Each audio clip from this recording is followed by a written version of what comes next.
Hello friends, welcome back to my channel. I hope you all are doing good. तो आज दिन है Saturday मैंने ऑफ लिया था।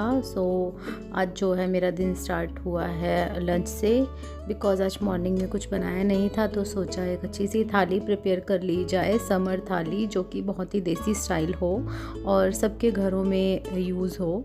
तो उसके लिए जो है आपको एक टिप देना चाहूँगी आज मैं, कि अगर आपके जो आलू होते हैं वो मीठे होते हैं तो उसको आप मिठास को कैसे निकाल सकते हो।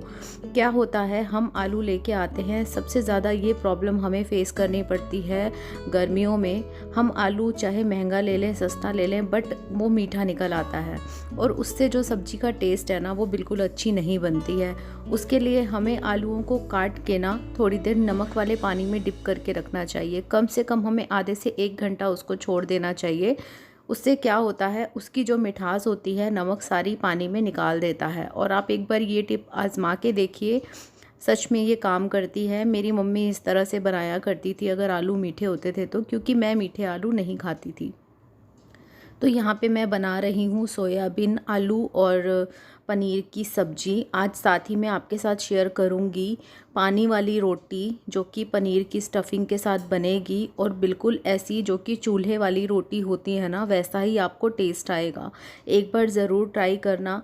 क्या होता है हम लोगों के घरों पे, अब हम शहरों में रहते हैं, पहले तो क्या होता था कि सबके घरों में चूल्हे होते थे। हम शुरू से यहीं रहते हैं, लेकिन पहले के वक्त में मेरी दादी जो है चूल्हे पे खाना बनाया करती थी, मेरी मम्मी भी बनाया करती थी।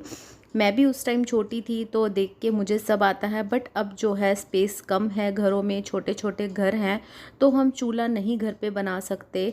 तो इसी जो चूल्हे पे हम, इसे भी जो गैस स्टोव होता है इसे चूल्हा ही बोलते हैं, तो इसी चूल्हे पे हम बनाएंगे आज पानी वाली रोटी विद पनीर स्टफिंग। तो यहाँ पे मैंने तेल गरम होने रख दिया था। तेल के अंदर तेज पत्ता, जीरा और हींग का मैं छौंक दूँगी। जो है जीरे की खुशबू बहुत अच्छी लगती है मुझे, और हींग जो है आपके खाने को अच्छे से डाइजेस्ट कर देती है। साथ ही में मैं इसमें डालूंगी लहसुन, अदरक, प्याज, टमाटर, हरी मिर्च का पेस्ट। अगर आपके पास लहसुन अदरक का पेस्ट अलग से अवेलेबल हो तो आप वो भी डाल सकते हो। यहाँ पे मैं एक मसाला प्रिपेयर करूँगी इसके अंदर डालने के लिए, जिसमें मैंने धनिया पाउडर लिया है, नमक लिया है, हल्दी ली है, और इसमें मैं डालूँगी लाल मिर्च पाउडर, और मैं इसमें यूज़ करूँगी किचन किंग सब्जी मसाला। आप कोई भी सब्जी मसाला यूज़ कर सकते हो, मैगी मसाला भी यूज़ कर सकते हो, बहुत ही अच्छा फ्लेवर देता है। चाहे तो इसे स्किप भी कर सकते हो। तो यहाँ पे जो है साइड में मैंने मेथी को थोड़ा सा भूनने के लिए चढ़ा दिया था। ये कसूरी मेथी मैंने राजस्थान से परचेज़ की थी, खाटू श्याम जी के उधर से। तो बहुत ही अच्छी क्वांटिटी में ये मुझे मिली थी और बहुत ही अच्छे फ्लेवर इसका है। और यहाँ पे जो है मैंने मसाला भी डाल दिया था सब्जी में, और इसे अच्छे से भून लूँगी। साइड ही में मेरी मेथी भी अच्छे से रोस्ट हो जाएगी, क्योंकि थोड़ी सी वो सौगी होती है। रोस्ट करके उसे जब हम वो करके डालते हैं ना, चूरा करके, तो उसका फ्लेवर बहुत ही अच्छा आता है। तो एक साइड मेरी मेथी रोस्ट हो गई है, इसी में से मैं थोड़ी सी मेथी लेके जो है सब्जी के अंदर भी डाल दूँगी।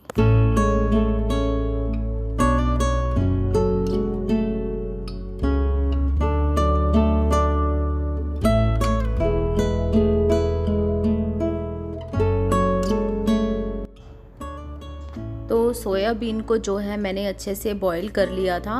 2-3 बार इसका पानी चेंज करके मैंने छोड़ा था, और अब इसे अच्छे से स्क्वीज़ करके मैं इसको डालूंगी। हमेशा सोयाबीन को ना अच्छे से बॉईल कर लेना चाहिए, क्योंकि उसके अंदर काफ़ी ऐसी इम्प्योरिटीज़ पाई जाती हैं जो कि हमारी सेहत के लिए हानिकारक होती हैं। तो उसे अच्छे से उबाल के, वॉश करके और निचोड़ के ही डालना चाहिए। मैंने आलू भी ऐड कर दिए थे। बिलीव मी, ये आलू बिल्कुल भी मीठा नहीं बना था। हम गए थे मंडी, मेरी सिस्टर और मैं, हम वहाँ से ये आलू लेके आए, तो उसने मुझे बताया कि आलू बहुत मीठा है, तो इसे ध्यान से यूज़ करिए, क्योंकि हम नहीं खाते हैं मीठा आलू। तो क्या हुआ, जब मैंने 2 आलू यूज़ किए, बनाए, तो वो सच में बहुत मीठे थे। लेकिन इस तरह से यूज़ करने में मुझे कोई प्रॉब्लम नहीं होती। अगर मीठा आलू निकल जाता है तो मेरे पास उसका सॉल्यूशन है, और सच में बिल्कुल भी मीठा आलू नहीं बनता है। मेथी रोस्ट हो चुकी थी, उसे मैंने डिब्बी में फिल करके रख दिया नेक्स्ट टाइम के लिए। तो इस तरह से अगर एक साथ काम करके रख देते हैं ना तो आगे के लिए भी थोड़ा सा इजी हो जाता है।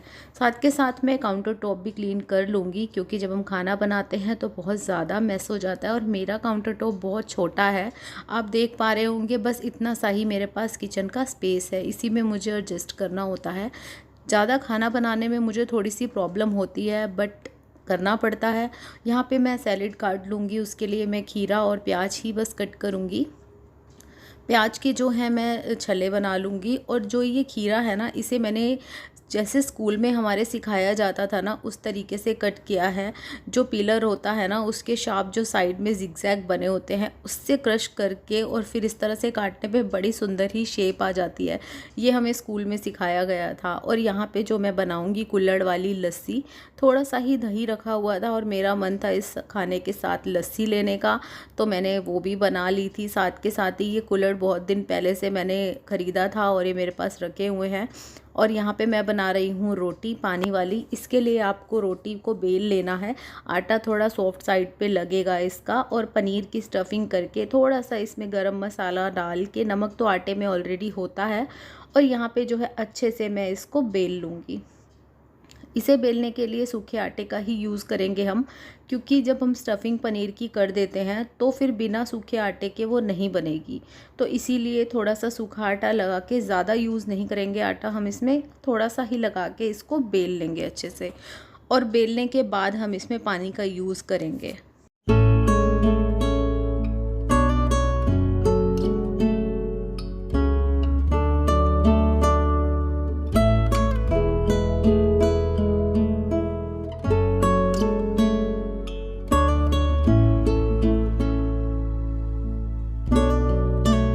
इस पर जो है अच्छे से पानी हम लगाएंगे और इसको तवे पर चिपका देंगे अच्छे से।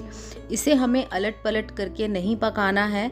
इसको पकाने का तरीका यही है, एक साइड से हम चिपका देंगे और दूसरी साइड से हम इसे सेक लेंगे इस तरीके से, जैसे कि ये जो तंदूर होता है उसके अंदर सिक जाती है ना, एक साइड से तो चिपक जाती है और दूसरी साइड से इस तरह से सिकती है आग से। तो इसे हमें इस तरीके से ही सेकना है।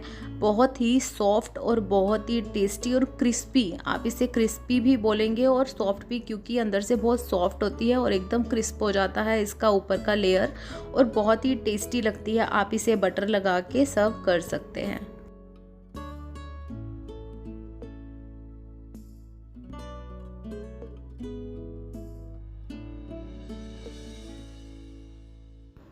स्टफिंग जो है वो पूरी रोटी में अच्छे से फैल चुकी है, क्योंकि इसे मैं आपके साथ शेयर करूंगी एक सिंपल रोटी।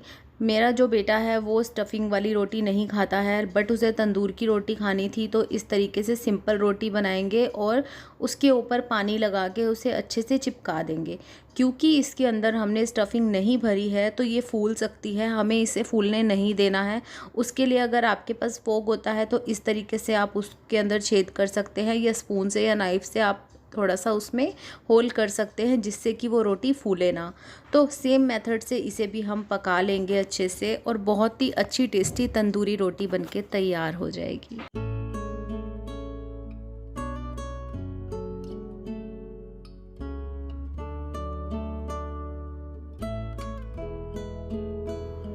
दोस्तों, अगर आपको मेरे वीडियो थोड़े से भी अच्छे लग रहे हो ना तो प्लीज़ एक लाइक ज़रूर दे दिया करो और सब्सक्राइब करना मत भूलिएगा, जिससे कि हमारा एक परिवार, बड़ा परिवार बन सके। आप लोगों के लिए अच्छी अच्छी रेसिपीज़ मैं लाती रहूँगी गाइस। तो बनके तैयार है मेरी तंदूरी रोटी। आप चाहें तो घर पे भी तंदूर का मज़ा ले सकते हैं। हाँ, कई लोग कहेंगे कि गैस पे सेकना ठीक नहीं होता, बट आजकल सब सेक ही रहे हैं, क्या करें। अब हम गांव वाली फीलिंग घर पे लेनी है तो कुछ तो ऐसा करना ही पड़ता है। तो ये देखिए, आप बिल्कुल, आप कोई कह ही नहीं सकता कि ये तंदूर की रोटी नहीं है। अगर आप किसी को खाने के लिए देंगे ना, वैसा ही इसमें क्रिस्प और करारापन जो होता है। और साथ के साथ ये तंदूर की पानी वाली स्टफ़ रोटी, क्योंकि इसे पानी से बनाया जाता है, पानी यूज़ किया जाता है, इसीलिए इसको पनीर की पानी वाली रोटी कहते हैं। ये जो रोटी है मेरी दादी बनाया करती थी मेरे लिए। तो बताइएगा आपको कैसी लगी। तो चलिए मैं थाली लगा लेती हूँ, मेरी सब्जी भी बन चुकी है। तो यहाँ पे जो है मेरी सब्ज़ी भी तैयार थी। मैं इसमें पनीर के जो क्यूब्स हैं वो ऊपर से डालूँगी, आप चाहें तो पहले भी डाल सकते हैं, पर क्या होता है कई बार वो चूई हो जाता है और खाया नहीं जाता। तो इस तरीके से जब ऐड करके थोड़ी देर के लिए इसको ढक्कन को अच्छे से बंद करके रख देंगे ना, तो ये जो पनीर है इसी में मिक्स हो जाता है। जो इसका जो तरी होती है, मसाले होते हैं, वो एब्जॉर्ब कर लेता है। तो सबसे पहली थाली मैं लगा दूंगी आंटी के लिए, जो मेरे घर आंटी आती हैं हाउस हेल्पर, उनके लिए लगा दी थी, क्योंकि कोई भी घर पे आता है ना तो इस तरीके से उसको खाना ज़रूर देना चाहिए, या पानी अगर गर्मी से कोई आया है तो पानी ज़रूर देना चाहिए। तो यहाँ पे मैं थाली लगा रही हूँ। इसमें मैंने डाल दी थी आलू, पनीर और सोयाबीन की सब्ज़ी, और यहाँ पे मैंने एक साइड में पापड़ रख दिया था, और मैंने जो अपने कट किया था सैलेड, खीरा और अनियन के जो ये छल्ले हैं वो, और नींबू रख दिया था। और साथ के साथ यहाँ पे मैं लगा दूँगी रोटी। ये है मेरी तंदूर वाली रोटी सिंपल, और ये है पनीर की स्टफ़ पानी वाली रोटी। तो पानी वाली रोटी मेरी दादी कहती थी, इसीलिए मैं इसे यही कहती हूँ। साथ के साथ मैंने यहाँ पे चटनी रख दी थी। ये मैंने धनिया पुदीना की चटनी बनाई थी, और इसको अच्छे से डेकोरेट कर लेंगे। और यहाँ पे मैंने रख दी थी कुल्हड़ वाली लस्सी। थोड़ा सा पनीर ऊपर से डाल के मैंने इस थाली को डेकोरेट किया है, और तैयार है मेरी समर थाली।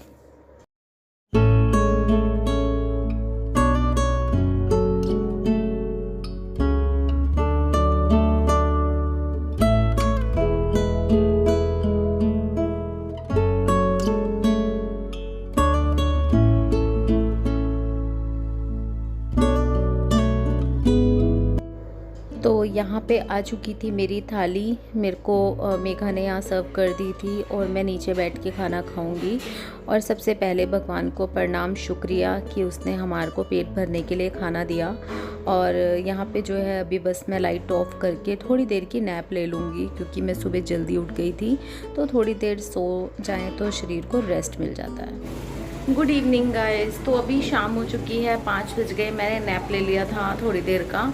तो अभी मेरी सिस्टर आई है, तो मैं अभी चाय बनाऊंगी। तो यहाँ पे मैं चाय बना रही थी मेरी सिस्टर के लिए। उसने कहा कि चाय पीने का मन है, मैं आ रही हूँ, और यहाँ पे अदरक वाली चाय बनाऊंगी। और साथ में मैंने मंगाए थे खाने के लिए फ़ैन। आपको पता होगा जो ये फ़ैन मिलते हैं, आप लोग भी क्या इसे खाते हैं मंगा के? मेरे को ज़रूर बताइएगा कमेंट में। और यहाँ मेरी चाय तैयार हो चुकी थी।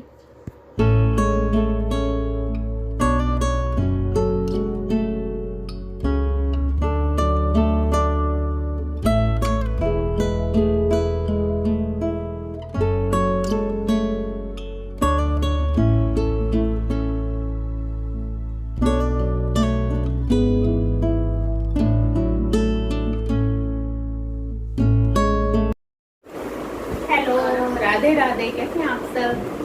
तो मैं आज आपको बताती हूँ क्या हुआ। मेरा बेटा सो रहा था इससे वाला, तो मैं लेट गई उसके साथ, और मैं अपने कान्हा के भजन सुन रही थी। और मैं इतनी मस्त हो गई थी उन भजनों में कि मुझे पता नहीं मेरे गेट के पास बंदर आके दरवाजा हिला रहा है जोर से। मुझे लगा शायद मेरे कूलर से हिल रहा हुआ दरवाजा, बट मुझे नहीं पता बंदर है वो। फिर मेरे को लगा नहीं, मैं कान्हा के भजन सुन रही हूँ ना, मैं बाकी बिहारी को याद कर रही हूँ, तो शायद कान्हा आके दरवाजा हिला रहे हैं। और मैं कह रही हूँ कान्हा परेशान मत करो, अब मुझे बात नहीं करनी, अब जाओ यहाँ से। इतने में हमारी सीढ़ियों से कड़क गिरने की आवाज़ आती है। मैं भाग के गई, देखा कि बंदर है। बताओ, मतलब आराम से लेटी है और कान्हा को कह रही है कि कान्हा मेरे को परेशान मत करो, दरवाजा क्यों आए हो बात करने। मतलब दरवाजा बंदर ने खटखटाया और ये अपने में मस्त है, और बंदर खटखटा के चला गया, सीढ़ियों में जाके सारी गेहूं गिरा दी। फिर उसको पता चला कि कुछ गड़बड़ है। तो ऐसे ही है, जब हम कान्हा का नाम लेते हैं तो हमको लगता है जो हरकतें हो रही है वो कान्हा कर रहे हैं। हो सकता है बंदर के मुँह पे कान्हा ही आए मिलने के लिए। ये निशानी है कृष्ण, हर चीज में कृष्ण है, कण कण में कृष्ण है, बस कहते हैं ना निशानी है। कहते हैं ना, मानो तो मैं गंगा माँ हूँ, ना मानो तो बहता पानी, मानो तो पत्थर है, ना मानो तो पत्थर है, मानो तो भगवान है। या सब्सक्राइब करो चैनल को। अच्छा ये व्यू दो, सैमसंग ले रखा है, वो भी बहुत पुराना सैमसंग, बहुत पुराना। अब ले आओ यार आईफोन पे। वो तो आप सब पे डिपेंड है। कह रही है कि सब्सक्राइब कर दो, सैमसंग में बना रही है, बहुत पुराने फ़ोन में, तभी तो क्वालिटी ऐसी आ रही है। और बहुत मेहनत करती है यार, बहुत मेहनत करती है। जॉब है, घर है, बच्चे हैं, परिवार है, मेन ऐसा पैशन है।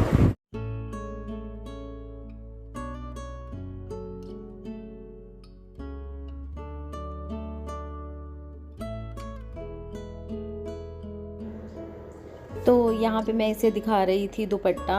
बहुत दिन पहले मैं एक ये दुपट्टा लेके आई थी, जो कि इतना सुंदर दुपट्टा है। मुझे रोज़ कहती थी कि मुझे दिखा कैसा दुपट्टा लेके आई है, कैसा लेके आई है। तो आज मैंने सोचा फाइनली दिखा देती हूँ। तो आप भी बताइएगा आपको कैसा लगा। ये 2-3 दुपट्टे मैंने इन दिनों में परचेज़ किए थे। एक तो ये ब्लैक कलर का और एक ये जो है डिजिटल प्रिंट में। ये बहुत ही सुंदर एक जो कहते हैं ना क्या है वो जगह का नाम मैं भूल गई हूँ थोड़ा सा, उस टाइप का ये दुपट्टा है। और जो इसने ये पहना हुआ है दुपट्टा ना, ये भी ये लेके आई। इसकी चॉइस बहुत ही अच्छी है। तो ये कुछ बातें कर रही थी, बहनों के बीच में बातें चलती रहती हैं। तो इसी के साथ आ जाऊँगी मैं वीडियो के एंड पे। तो गाइज़, अगर आपको वीडियो अच्छी लगी हो तो लाइक कर देना, शेयर करना और सब्सक्राइब करना ना भूलिएगा, जिससे कि आपको मेरे वीडियोज़ के नोटिफिकेशन मिलते रहें। Take care and bye bye.